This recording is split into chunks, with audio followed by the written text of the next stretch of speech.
इकडे लक्ष द्या. आपल्याला 1600 मीटर मध्ये 4 राऊंड धावायचे आहेत. धावताना काही गोष्टी लक्षात ठेवायच्या आहेत. धावताना आपल्याला उजव्या बाजूने ओव्हरटेक करायचंय समोरच्याला. त्याला पाडायचं नाहीये, धक्का मारायचा नाहीये, लोटायचं नाहीये त्याला. तुम्हाला वाटेल मी लोटून निघून जाईल, पण 1600 मीटर इव्हेंटवर सगळीकडे कॅमेरे आहेत. दुसरी गोष्ट आहे, 4 राऊंड आपल्याला स्वतःलाच मोजायचे आहेत. मशीन तर मोजतेच, पण आपल्यालाही मोजायचे आहेत. 4 राऊंड झाले तर जो पेंडॉल आहे त्या पेंडॉल उजव्या बाजूला असतो. उजव्या बाजूला आपल्या डिटेल इन्चार्जला रिपोर्ट करायचा आहे नेक्स्ट इव्हेंट साठी. आणि सगळ्यात महत्वाचं आहे हे 4 राऊंड. अरे इकडे लक्ष दे बाबा.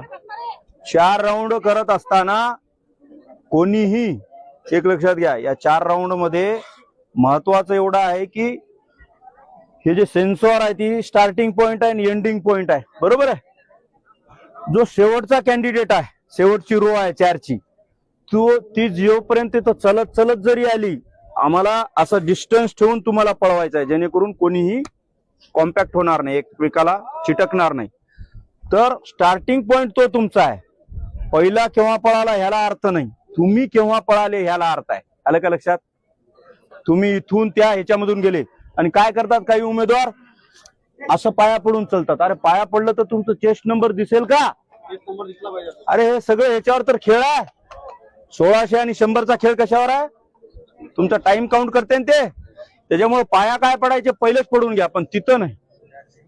काही सूचना आहे, काही तुम्हाला डाऊट आहेत का? कोणाला पाडणार नाही, कोणाच्या पाय टाकणार नाही.